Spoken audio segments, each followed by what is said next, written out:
Hey guys, Ivan here, and in today's video we got a couple of really interesting bodybuilding updates. So as you guys know, in only 1 month from now we get to watch the Mr. Olympia. But shortly after that we have another amazing show on our hands, and that's Prague Pro, which was recently made super exciting as well by Keone's entry at this show. However, is this actually gonna be an easy show for Keone to win? Is Keone gonna be able at all to win this show? I'm not sure, guys. Why? Well, because of this guy right here. Michal Krizo looks absolutely ridiculous at 7 weeks out of the Prague Pro. Here is a physique update of Krizo right now. And man, like, this is looking nasty. This is looking ridiculously freaky, right? Like, this amount of size with his shape and everything. Now, Keone Pearson arguably has one of the best physiques in the world right now. He is incredibly impressive with his shape, with his small waist, with his muscle bellies, with his symmetry, and also with a lot of density, a lot of thick muscle everywhere. He's definitely super impressive, but he's definitely very short. I don't know if he's taller than 5'5". Maybe even less than that, I'm not sure. And Krizo, however, is definitely on the taller side. Krizo is an absolute giant. And if he made some progress, guys, I mean, I don't know if he made progress. I don't think he was too serious in his off-season, so I don't know if he truly made any significant gains in terms of muscularity.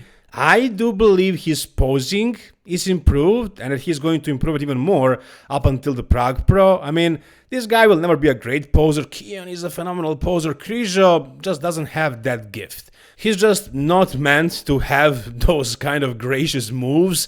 So even if he improved his posing, it's still going to be pretty bad. I'm pretty sure about that. But I do believe it's going to be improved. And also, it seems like to me that his glutes might be a little bit better. Whether you guys care about that or not, it's definitely being judged, and it's definitely affecting the way the physique looks, the way everything flows. But look at his glutes right here, for example, from the side, in the side tricep, and also in the back poses. It definitely looks a little bit more developed. So I'm guessing he was doing some hip thrusts and kickbacks and maybe deadlifts, who knows? I'm not sure exactly what he was doing, but it seems like he improved that area at least a little bit. So with improved posing and better development in the glutes and maybe in some other areas, we'll see about that. Maybe his back can be a little bit better. And I think that's about it, really, as far as like his chest, his shoulders, his arms, his legs. I think everything is there, basically. He can just try and nail the peak, come in super conditioned and super full, maybe improve the back a little bit, the posing and the glutes. And man, Krizo is actually extremely dangerous. And yeah, sure, it's one thing to look great in your Instagram photos, and it's the other thing to look great on stage, but I think people are still underestimating Krizo. I think he has a lot of potential. I think he could definitely be one of the top guys in the world if he improved those things. Not just the body parts, but also the presentation, and as far as conditioning and nailing the peak, he can do that. He doesn't have an issue getting conditioned. He's always super conditioned. He's actually usually the most conditioned guy on the stage, the most detailed guy as well, because he has that clean look. It's like all of his muscle fibers are visible on stage, and I have no idea why that is. I don't have any science to back this theory, but I think it's probably, maybe, it's just a guess. That's because he didn't use a lot of GH and insulin. Because it seems like when guys are doing that, they get this a little bit more watery, but really full and round look. And maybe it has something to do with the usage of SEO, but I'm not sure about that one. Maybe in the end, it's all about genetics. This is just my guess, my speculation. Sometimes doing those things can make a difference in the look of the muscle. But I don't know if that's the case with Krizo. One thing is for sure, he does have that quality. He has that quality of a classic guy with a whole bunch of more muscle. However, that's not helping him too much. When the other guys have better shape, more completeness, they're still beating him. But, again, if he improves his posing, and if his back and glutes are a little bit better, and he nails the peak with his quality, with his shape, with his size, with the height and everything, next to Keone Pearson, who's actually gonna win that? You might say that Keone is the favorite, but don't be so sure, guys. Don't be so sure. We never actually saw Keone next to the big boys. We only saw him against the other 212 guys. He was battling it out with Sean Clarida, who is, 5'2", and of course against the classic guys back in the day when the division actually started. So we haven't really seen Keone compared to the open guys. I do believe he's going to do really well, but we don't know that. We don't know that yet. We'll find out soon enough, and that's what makes this show exciting. We actually get to see if all the hype around Keone moving to the open and being successful in it is actually real. If it's actually true. How good of an open bodybuilder Keone Pearson actually is. And going against Krizo is definitely a good test. It's not the ultimate test. There is still around like 10 guys who are better than Krizo, probably around, maybe a little bit less, something like that. So yeah, we'll see. Maybe some other guys actually jump in.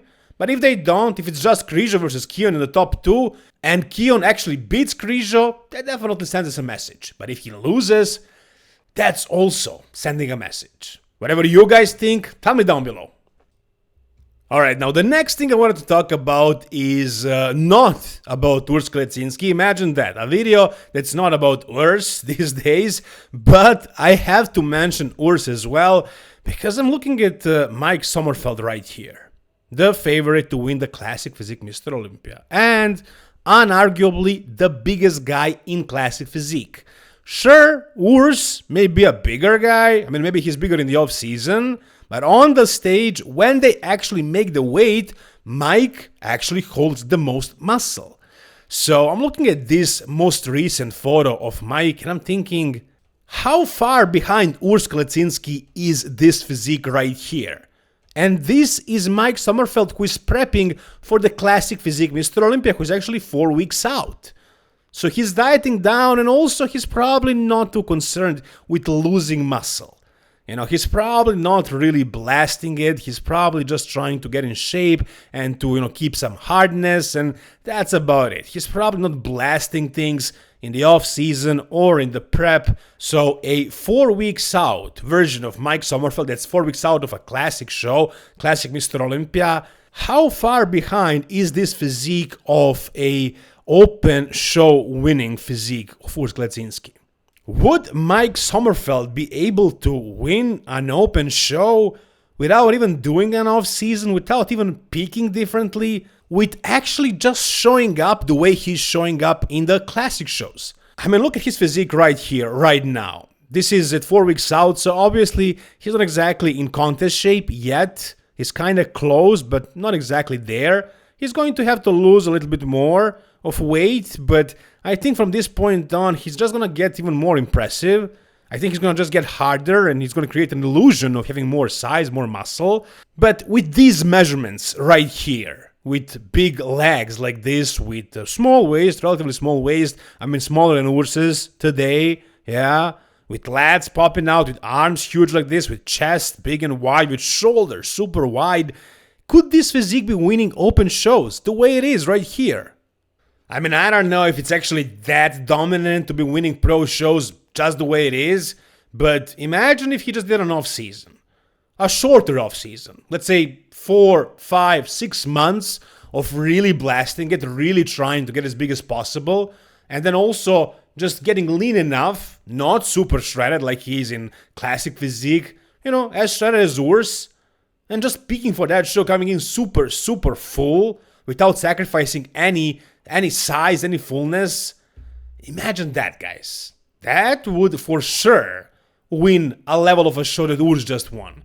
And how far would that actually go? Like, could he be fighting for a title in, let's say, Pittsburgh Pro, New York Pro, Arnold Classic maybe? How far would he reach in the Open Olympia? That's really a good question. As far as Urs, I can see him potentially in that top 10.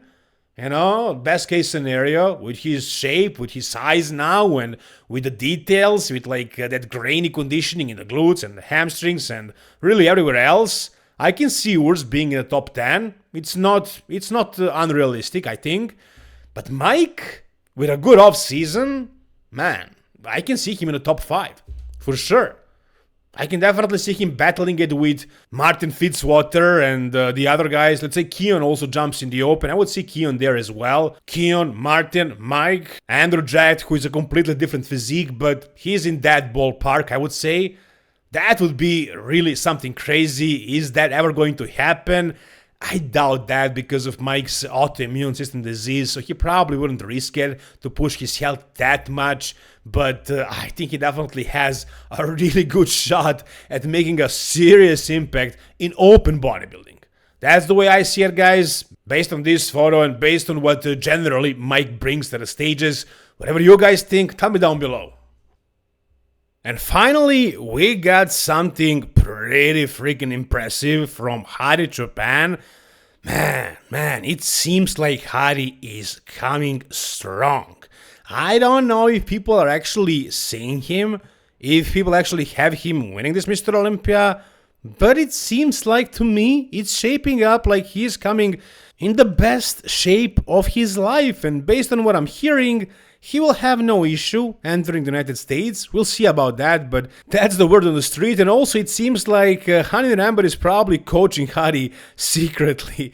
You know, he's still sponsoring him and he'll probably be there to translate for him, so why not prep him as well? I mean, it's not public because he stopped coaching other athletes, but yeah, I don't think Hadi found a new coach. I think he's still working with Hani, and it seems like things are working really well, because his conditioning is looking very good for 4 weeks out, and he seems super freaking big, man, as well.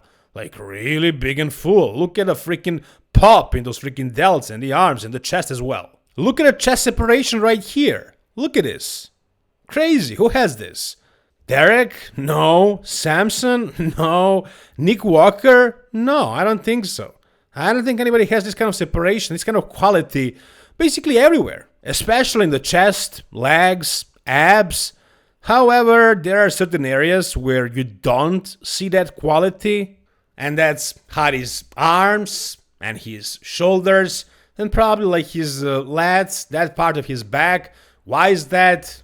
I'm not gonna sugarcoat it, guys. I think it's pretty clear. I think we all know it. It's because he used way too much SEO. Was it really way too much? The guy who won the Mr. Olympia, he won the Arnold Classic? Obviously it wasn't. Imagine Hadi with small arms and small delts and small lats. Imagine that. That would not look good. That would not win a Mr. Olympia. So it definitely worked out very well for him. I think he maxed it out basically to the point where the judges actually notice it, but it's not that bad to punish him for it. So he took maximum advantage out of it, and it worked really well for him, but unfortunately you don't see the same quality in the muscle that you see in the other areas that he did not enhance. Like, he doesn't need to enhance his freaking abs or his chest or his quads. He has those muscles. He just had some weak areas like shoulders and arms and I guess lats as well, and he fixed them the best way he knew how to. The other way did not work, so he did what he needed to do, and there you go. Still, he looks phenomenal. It looks like he's going to bring the quality, the conditioning, and a whole bunch of size. And if he nails the peak, if his back is shredded, if his glutes are peeled, if his hamstrings are also thick and his side poses are good, he definitely has a big chance of winning the Mr. Olympia once again. But hey, you guys tell me down below whatever you think about Hadi, about Mike, or about Krizo versus Keone. Whatever's in your mind, guys, tell me down below in the comment section. If you guys enjoyed this video, give it a thumbs up. For more content like this, guys, subscribe to the channel. Thank you so much for watching. See you soon. All the best, and bye-bye.